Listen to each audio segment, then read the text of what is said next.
Missing by Dimity Blue, Arnie. In the end, it was easier than Peter had thought it would be to steal another person's identity. Far easier. Even months after the reversal of the blip, things had been in shambles, so hacking into government systems and erasing all the records relating to a non-blipped teenager dying in a car crash in 2017 was surprisingly easy. Now, Peter Parker was gone, thanks to Doctor Strange and his memory spell, and the recently resurrected Matthew Wilson was living a very ordinary life in Queens. He had a tiny apartment, worked 6 days a week at Best Buy, and had no family or friends at all. Peter sighed and wrapped his arms around himself as he sat on his bed at his new apartment. He'd been in the same classes as Matt at Midtown, and hearing of his death had been a shock. He felt bad about taking advantage of Matt's death, but he needed an identity, needed a way to get a job and an apartment, needed a way to rebuild his life. Peter just hoped Matt, wherever he was now, assuming there was an afterlife, didn't mind. Peter hummed to himself as he packed away his groceries. His life wasn't perfect, but, economically anyway, he was doing okay. Aside from his actual job, he was selling photos of Spider-Man to the Daily Bugle and writing articles on chemistry for various science magazines. At least it meant he could pay his bills and afford enough food to keep up with his metabolic rate while patrolling as Spider-Man. He had a roof over his head and wasn't starving. What more could he ask for? The answer came in a letter. It was hidden in the mail he'd collected on his way up to his apartment, and it was from a Dr. Johan Larsson, the director of biochemistry at Stark Industries.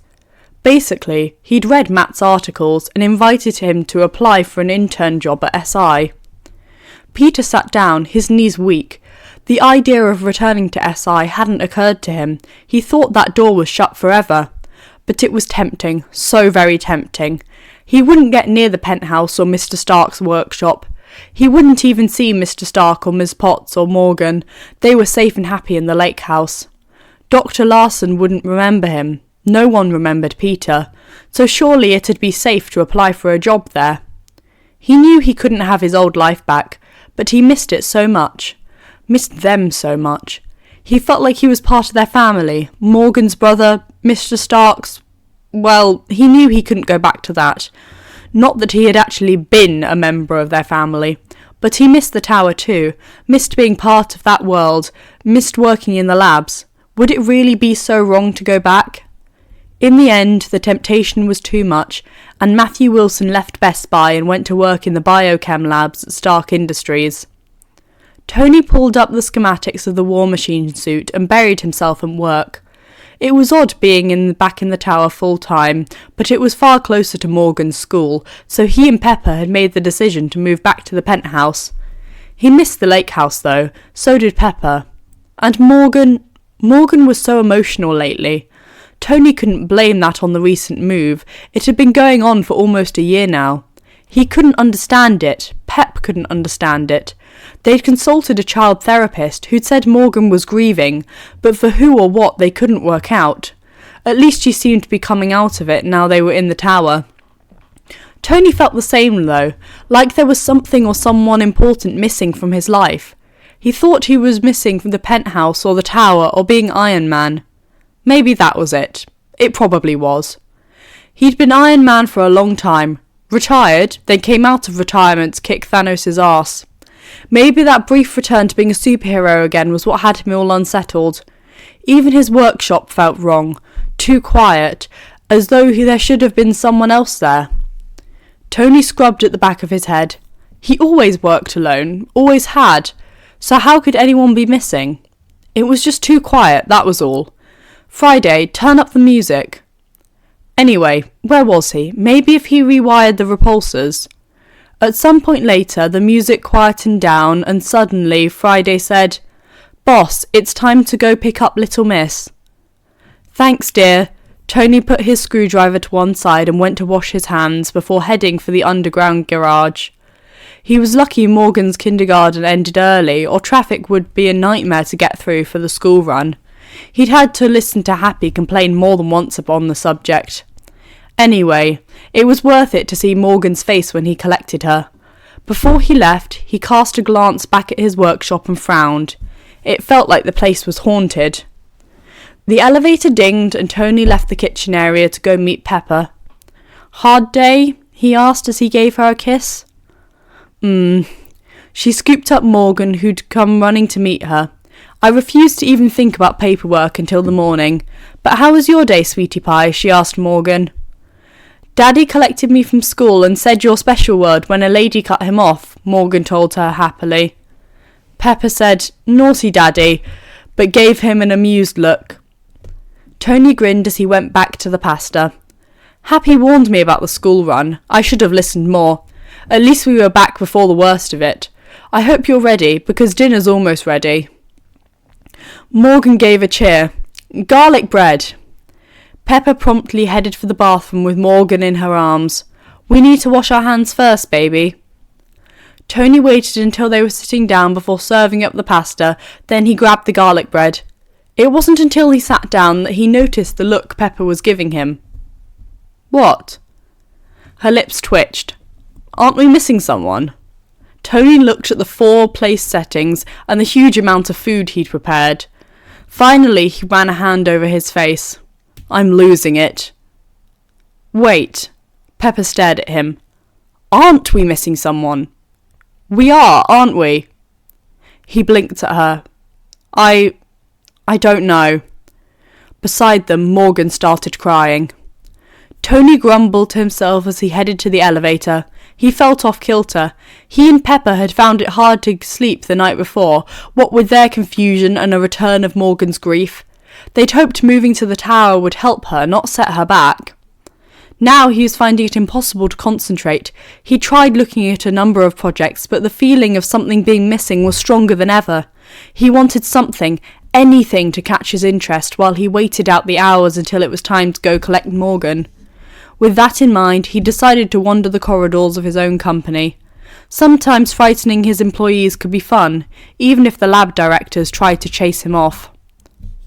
Peter couldn't believe his eyes when he spotted Mr. Stark coming out of the elevator. This was bad. Mr. Stark wouldn't remember Peter, but Peter had no such protection against his memories, and he doubted he'd be able to stay poker-faced if Mr. Stark looked at him and treated him like a total stranger. Regardless of the fact he was due back in the lab, Peter turned tail and walked to the nearest restroom. Once there, he locked himself in a stall and waited, his heart hammering in his chest. Mr. Stark couldn't stay that long on floor 63, could he? There was no reason for him to be here.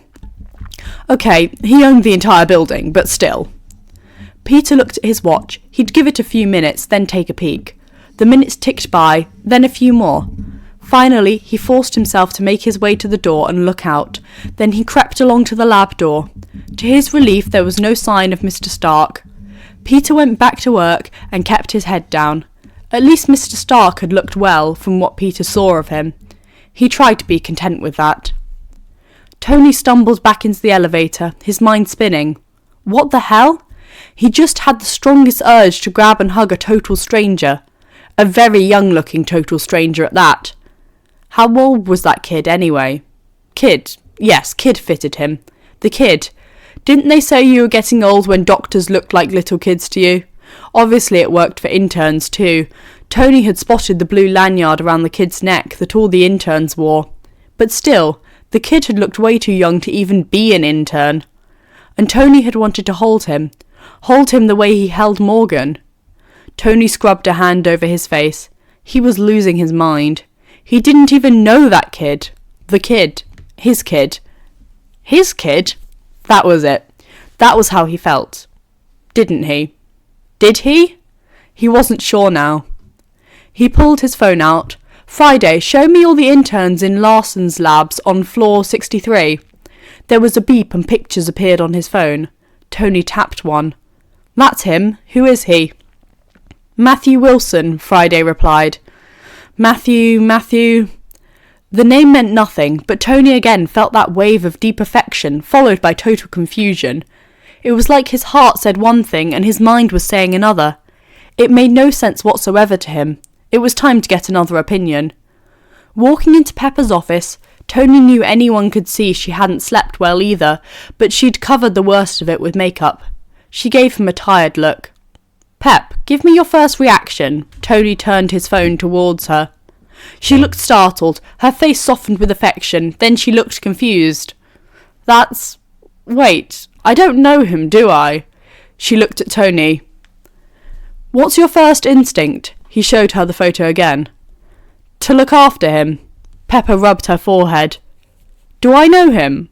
"I don't know him, do I? What's his name?" "Matthew Wilson. He's an intern on floor 63.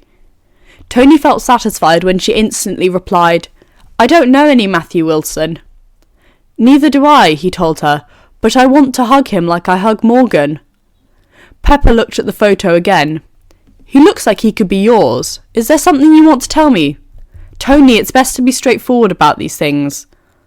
"I'd love to be straightforward about it," Tony said, "but I don't even know what this thing is." He looked at the picture again and frowned at his conflicting reactions. Pepper told her PA to cancel her next meeting, then pulled her laptop forward. "Let's see his employment record. Matthew Wilson, born June 20, 2001. 2001? Tony shook his head. "There's no way he's 22. If he blipped, he'd be 17. That's more likely." "We wouldn't employ a 17-year-old, Pepper replied. "He's been employed from August 17th as an intern in the biochem labs on floor 63. Personally headhunted by Dr. Larson. Only got his GED, but he passed every test with flying colours. Dr. Larson's impressed with his work. That's all we've got." "Friday?" Tony asked. Friday gave a beep and then began detailing what she could find on Matthew Wilson. The most startling were the articles he'd written. Tony shook his head. "These are on Bruce's level. It's no wonder Larson snatched him up. But why didn't the kid go to MIT on a full scholarship?" "Because his grades wouldn't have got him there. Look." Pepper expanded the holographic record Friday was projecting from Tony's phone. Tony looked. "It doesn't make sense. His grades are okay, perfectly acceptable for a kid from Midtown, but these articles are way beyond that. He didn't go to any college or get anything beyond his GED. Friday, what did he do after graduation?"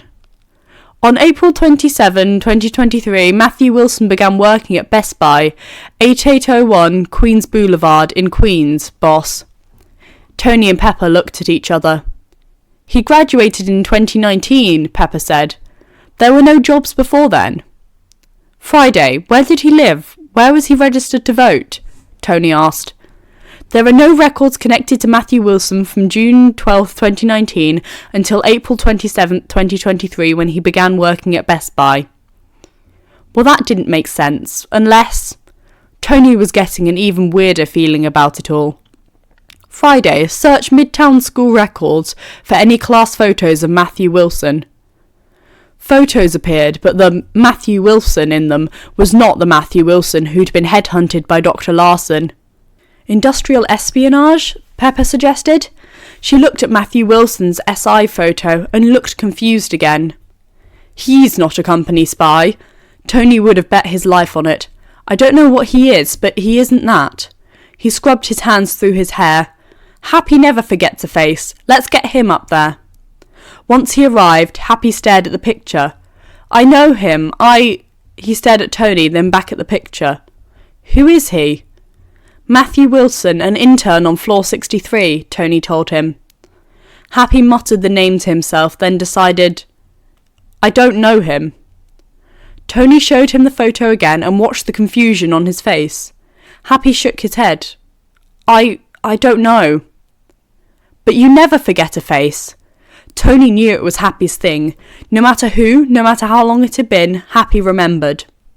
Not this time." "Okay." Tony took a walk around the office, his phone clutched against his chest. "This isn't right. There's something wrong." He stopped opposite Happy and held the phone up. "You never forget a face." Happy looked at the photo, then gestured helplessly. "Okay, this kid, Midtown School." Happy looked like a light bulb had gone off. "Those awful school runs you sent me on." Then he looked confused again. "What school runs?" Tony asked, and got another helpless gesture in return. "Could someone have messed with our memories?" Pepper suggested. Tony groaned. Please don't tell me we need Strange. Pepper gave him a look. Is it more likely to be organic than magic? Tony sighed, then nodded. Okay, fine. Did I mention I hate wizards? By the time Strange arrived, Pepper had had to cancel another meeting, and Tony was sure he was wearing a groove in Pepper's office carpet. In any case, Tony was in no mood to mess around. As soon as Strange stepped through the portal, Tony held out his phone showing the kid's photo. Strange gave it his usual supercilious look, then it faded and he frowned. Who is he? Tony demanded. He looked almost reluctant to answer. I don't know. But you think you know, Tony insisted. Strange opened his mouth to answer, then closed it again. Dr. Strange, Pepper said, far more politely than Tony could have. We all believe we know Matthew, or whatever his real name is, but we have no memories of him. Is it possible for a spell to block our memories in that way? Yes, but it's extremely rare. Oh, Tony prompted. Such a spell was performed a number of months ago, but it must have been due to an extreme situation, a global threat. These things aren't done lightly. Can they be undone? Pepper asked. It's not a question of can they, but should they? Strange opened a portal.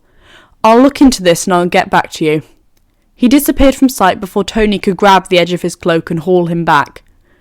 That is why I hate wizards, Tony said, pointing at where the portal had been. Slippery little fuckers.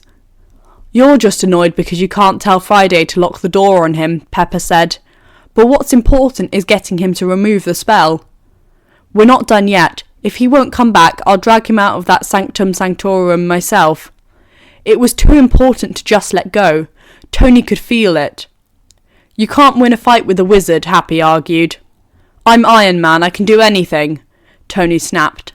Hadn't he proved that with Thanos? Okay, he'd barely survived, but that wasn't the point. Fortunately, another portal opened up and derailed Happy, but it wasn't Strange, but Wong who came through. Tony opened his mouth to speak, but Wong held up her hand. I thought it was better to send Strange out of town. I will assist you instead. He performed the memory spell, didn't he? Tony demanded. Wong ignored the question. The memory spell can be reversed. Knowing what I know now, I will only reverse the spell on the boy's family and friends, for his own safety. Shall we begin? Tony really wasn't keen on the thought of letting anyone mess with his mind, but it had already been done, and he wanted it undone as soon as possible. He gave a nod. Me first. It was surprisingly easy and far less flashy than Tony expected. He braced himself as Wong advanced, his hands already glowing orange. Then the wizard seemed to flick the orange orbs at his face. Tony rocked back as memories tumbled into his mind. From that first meeting in the apartment in Queens to the last time the kid had visited the lake house, every second poured in, including those moments on Titan when Peter had turned to dust in his arms. Tony straightened, suddenly aware he'd been bent over, his hands braced on his knees, and his face was wet with tears. Tony! As Pepper rushed over, Happy helped Tony sit down on the nearest chair. I'm okay, Tony wiped his face. I'm gonna kill him. I'm really gonna kill him. Who? Pepper and Happy demanded in unison. Strange, Tony snapped. That would be unfortunate, Wong said calmly, as though he hadn't just turned Tony's world upside down. Shall I continue? Tony tried to get his head together. Those 5 years of grief had been hard to live through. Receiving them in one go was one hell of a trip. Is this safe for my 5-year-old? Tony knew they couldn't leave Morgan out. She needed her brother as much as the rest of them, but he couldn't put her through that. Completely safe, Wong said. Your daughter will only see happy memories. I give you my word. Tony had no choice but to accept that. Okay, you carry on. I'm going to go get my kid back. Tony practically ran to the elevator. Peter. Why hadn't Peter come to him and Pepper when Beck blew up his life? Tony already knew the answer. Peter hadn't wanted to bother them. Now he remembered everything. Tony realised this had all happened when May was badly injured in the hospital, trying to recover. Peter wouldn't have been thinking straight. Tony reached floor 63 and went along to Larson's lab. There was his kid, whole and healthy, sitting at a workstation and staring off into space. Tony put on a casual air and wandered into the lab, hiding a smirk when Peter's eyes opened wide at the sight of him. Naturally, everyone turned to look at him too once they realised he was here. "Larson, how are things going?" Larson narrowed his eyes at him. "You've already been in here once today, Stark." Anyone would think Tony wasn't allowed in the labs. "Yeah, I'm going to need to borrow this one." He put a hand on Peter's shoulder and felt the jolt the kid gave. "Matt's a biochemistry intern, not a bioengineer," Larson protested. Tony really couldn't blame Larson for being possessive, but Tony had a prior claim. "He can diversify. Come on, kid, you're not in trouble, come on." Peter's shoulders were shaking as Tony put his arm around them and guided him up. "Matt, what's going on?" "It's okay, Larson, everything's fine, just trust me on this," Tony said as he steered Peter to the door. As soon as the elevator doors were closed and they were hidden from curious eyes, Tony pulled Peter into a tight hug and revelled in how solid his kid was. Peter gasped, but wrapped his arms around Tony in return and buried his head in his shoulder. "I lied, Rue," Tony murmured into his kid's ear. "You're in so much trouble. You're going to be grounded until you're 50. There was a relieved sob, then, "I didn't know what to do," Peter said, his voice muffled and broken. "I messed up the spell and everything went wrong. May almost died." Tony sighed and held him a little tighter. "This shouldn't have been put on you. You're only 17. "It was my fault. I broke the universe." "You're such an overachiever, kid." Tony lifted Peter's chin up so he could look in his eyes. "Listen to me. Strange is over twice your age. He should have known better. This isn't on you." "But I messed up the spell." "I know, Pete. I know," Tony said soothingly. "But you didn't know the consequences of it. You made a mistake. Even if this was the only thing Strange could do to fix it all, you shouldn't have been left like this." The elevator doors opened and there was Pepper with Happy. She didn't even let them out of the elevator, just stepped in and wrapped her arms around the pair of them. Tony rolled his eyes at Happy. "Are you really going to stand there and not join in?" Happy sniffed like he hadn't been crying too. "I'm just waiting my turn." Friday gave a chime. "Boss, it's time to go pick up Little Miss." "Okay, let's head to the penthouse. You too, Wong. Then I can get Morgan and you can sort out her memory too." Of course Morgan realised something was up as soon as Tony arrived. She stared straight into his eyes and asked, "Has Uncle Rhodey come to visit?" "Nope, but there's a surprise for you at home." Tony knew he was grinning, but he couldn't seem to stop. Morgan gave him a look that was pure Pepper, and Tony laughed. There was so much of Pepper in her expressions and attitude. If he'd known having kids was this awesome, he could have married Pepper a decade ago, if she would have had him, and begged May for a co-guardianship agreement the day they met. He buckled Morgan in and got into the car. The journey back didn't take too long, and soon they were in the penthouse. "Mommy!" Morgan ran over for a hug, then her head turned towards Wong as she whispered loudly, "Is he my surprise?" Wong darted an unimpressed look at Tony, but managed to smile for Morgan. "I am Mr. Wong, the Sorcerer Supreme. I'm here to help you with your surprise." As Tony looked around for Peter, Pepper mouthed, "He's in his bedroom," to him, and she guided Morgan to the couch. "Sit down, sweetie." Tony took up a stance behind the couch and watched Wong carefully. In spite of Wong's promise, his nerves were on edge. He'd spent years telling Morgan tales of her brother no one thought she'd ever meet, then had almost a year of seeing his kids get to know each other. They'd gotten along so well, it was no wonder Morgan had grieved for Peter. As Wong raised his hands and the familiar orange appeared, Tony realised his own hands were clenched into fists, and he forced himself to relax them. The orbs on Wong's hands turned into butterflies with glowing orange wings, and Morgan giggled as they fluttered towards her. She froze when the first one landed on her hair and faded from sight. As the other butterflies followed, Tony dashed around the couch to see her face. She was smiling, he realised, her eyes full of happiness and wonder. It faded and she blinked, then screeched, "Petey!" Peter came running down the hall, with Happy behind him, shouting, "I'm here, Mo!" Morgan jumped off the couch and landed on Wong's foot. He gave a muffled yelp, but Tony doubted Morgan noticed. She already had her arms wrapped around Peter's neck and was chattering away at him. "Are we done?" Wong asked. Tony shook his head. We have a couple of teenagers and the kids' aunt to round up, and that's before we get started on Rhodey and the Avengers. May's in work until 8, Happy said. He pulled out a handkerchief. I've got something in my eye. Sure you have, Hap. Tony looked at his kids and blinked back his own tears. Finally, his family was complete. The end. Hi, I hope you enjoyed the podfic. If you do, please consider subscribing as I try to upload at least twice a week. It really makes my day. I'm taking requests, so if you have a favourite fic you would like covered, drop me a comment and I will reach out to the author for you. Have a lovely day.